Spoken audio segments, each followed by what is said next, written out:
So after months of development, we're finally ready to ship the Big Bevels. When we launch a new tool, the preceding month follows a familiar pattern of machine, laser, assemble, repeat, and this time it's been no different. The tools are made up of 8 machined parts, all of which we designed specifically for this tool.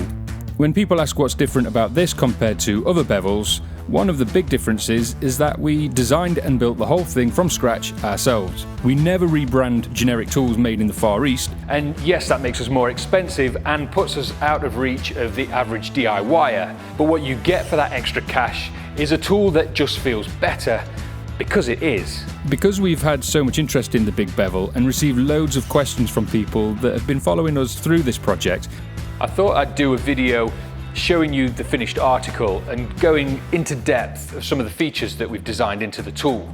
We have 2 models, the BB350, which is the metric version, and the BB14, which is the US version. The only difference between the two is that the BB14 has a roof pitch scale on the upper, where the BB350 has another protractor scale.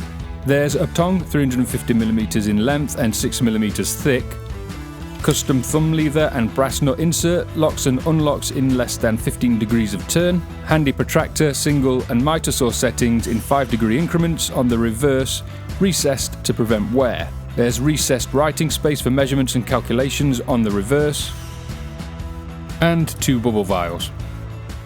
When I tested the prototype prior to anodizing, I was impressed with the locking force, but after anodizing, it didn't really have that same grab. We found that anodizing the tongue significantly reduced the friction when locking it in place with the thumb lever. So we decided to build these with T6 6082 aluminium, which is renowned for its anti-corrosion properties, then anodize the cheeks but leave the tongue bare.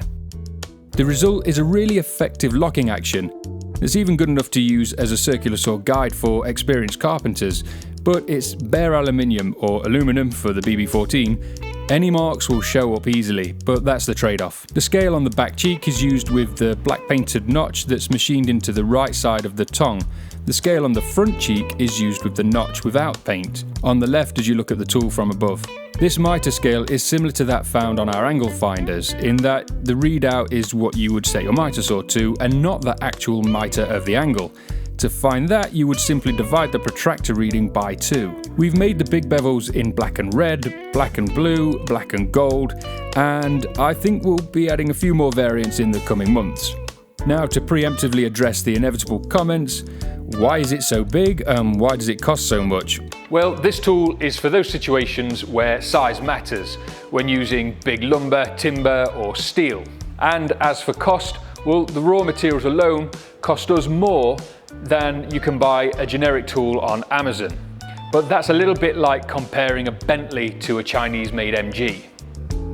We've spent a lot of time over the last month on the Big Bevels, with a good chunk of it taken up on making adjustments to the toolpath, minor design changes and last-minute alterations.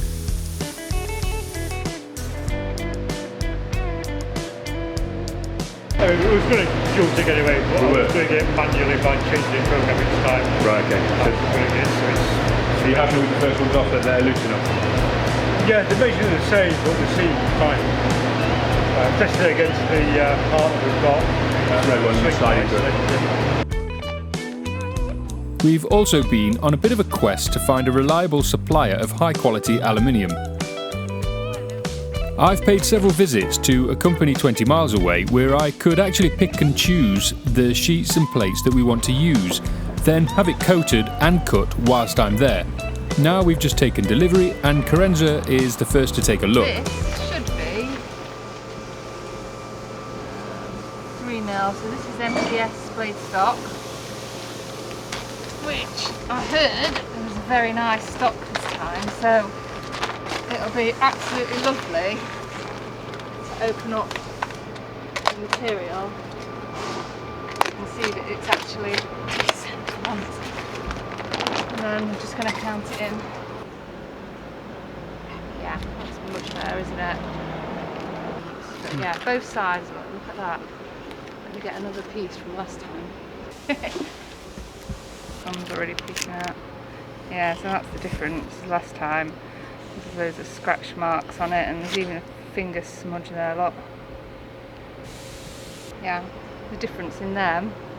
That's going to give a much nicer finish without us having to do too much extra work to the surface, so that's good. Happy with that.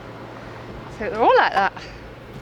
I'll finish there and leave you with a few clips from a visit to a robotics show we recently attended, as we look for ways to continue improving our manufacturing processes. To find out more about the Big Bevel, just search TrigJig Big Bevel.